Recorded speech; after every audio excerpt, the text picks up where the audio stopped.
क्या भारत के चुनाव आयुक्त का हश्र बांग्लादेश के चुनाव आयुक्त जैसा होने वाला है? क्या देश की सड़कों पर जो पानी की बौछारें आज चल रही हैं वो कल किसी बड़े तूफान का संकेत है?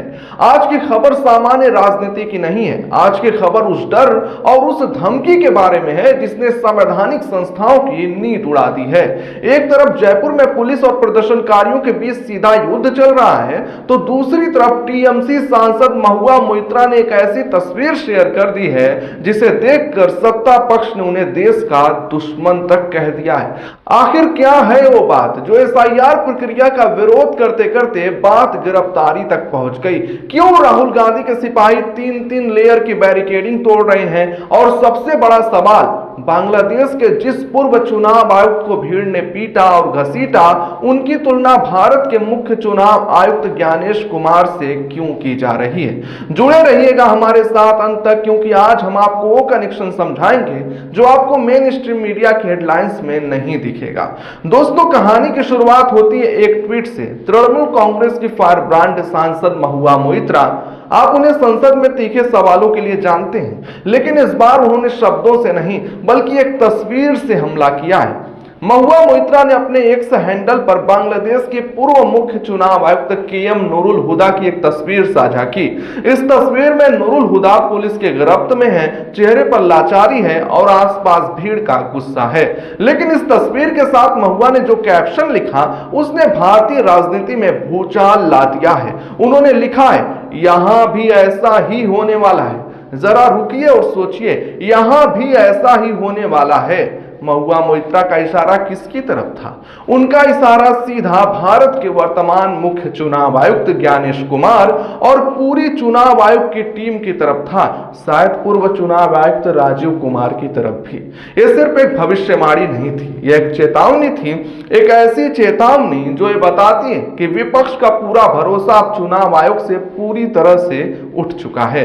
विपक्ष का आरोप है कि चुनाव आयोग अब निष्पक्ष नहीं रहा। आरोप है कि आयोग अब भारतीय जनता पार्टी की बी टीम की तरह काम कर रहा है। और महुआ मोइत्रा ने तस्वीर शेयर करके यह संदेश देने की कोशिश की है कि जब जनता का सब्र टूटता है तो बड़े से बड़े संवैधानिक पद पर बैठे व्यक्ति का हाल नूरुल हुदा जैसा हो सकता है। लेकिन सवाल यह है कि क्या एक संवैधानिक पद पर बैठे व्यक्ति को ऐसी धमकी देना लोकतांत्रिक है?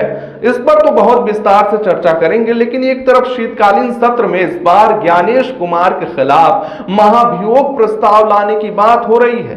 दूसरी तरफ सोशल मीडिया की ये आग अब जमीन पर उतर आई है। अब मैं आपको लेकर चलता हूं राजस्थान की राजधानी जयपुर। जी हां, आपको बता दें कि आप जो ये देख रहे हैं कोई मामूली प्रदर्शन तो नहीं है। यह यूथ कांग्रेस का हल्ला बोल है। मुद्दा है वोट चोरी और ज्ञानेश कुमार का इस्तीफा।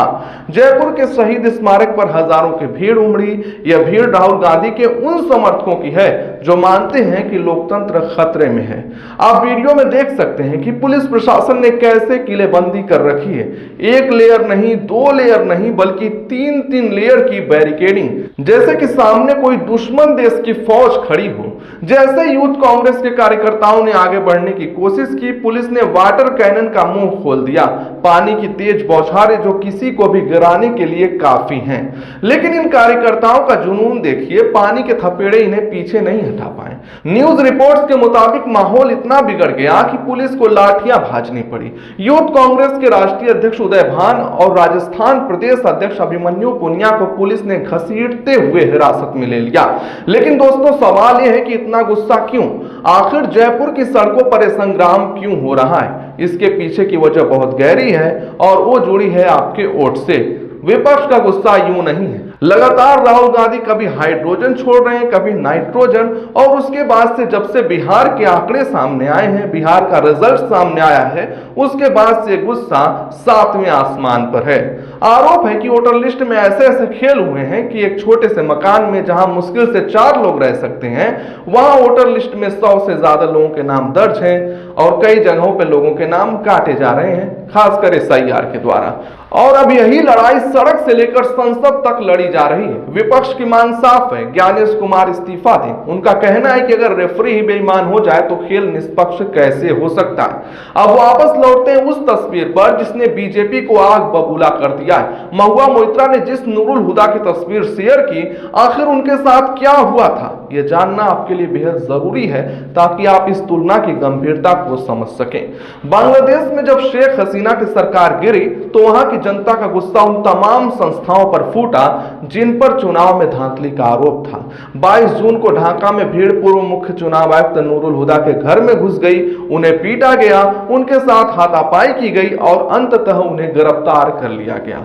वहां की विपक्षी पार्टी बीएनपी ने आरोप लगाया था कि नूरुल हुदा ने चुनाव में भारी गड़बड़ी की थी। महुआ मोइत्रा का कहना है इतिहास खुद को दोहराता है।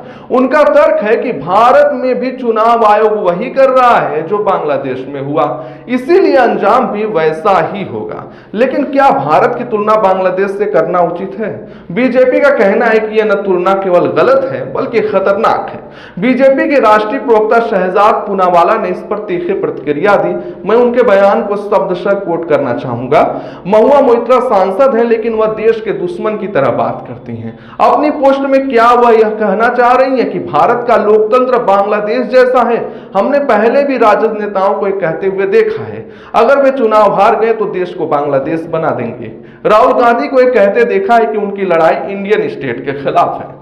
दोस्तों, ये पहली बार नहीं है जब महुआ मोइत्रा ने संवैधानिक पदों पर बैठे लोगों के लिए ऐसी भाषा का इस्तेमाल किया हो। आपको याद होगा 29 अगस्त का वो बयान जिसने देश को सन्न कर दिया था।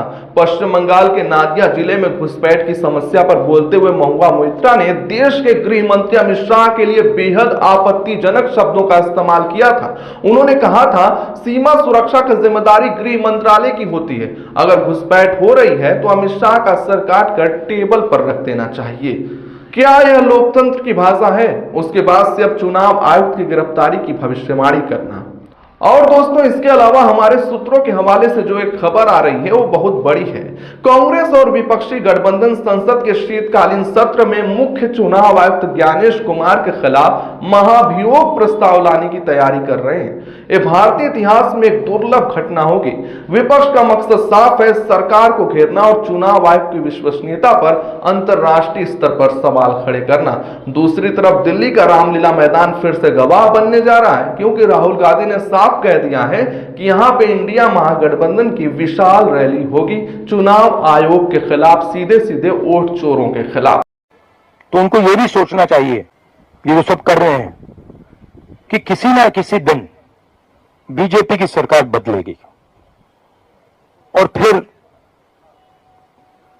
कार्रवाई होगी, और ऐसी कार्रवाई होगी कि मैं गारंटी कर रहा हूं ये फिर से कभी नहीं होगा। आज आपको सोचना होगा, क्या सबूतों के बिना संवैधानिक संस्थाओं को चोर कहना और उन्होंने बांग्लादेश में जैसा हुआ वैसा कहना सही है? और दूसरी तरफ जब राहुल गांधी कोई आरोप लगाते हैं तो चुनाव आयोग उस पर चुप्पी क्यों साध लेता है? अपने विचार कमेंट जरूर करें, वीडियो को लाइक शेयर करें, चैनल को सब्सक्राइब जरूर करें।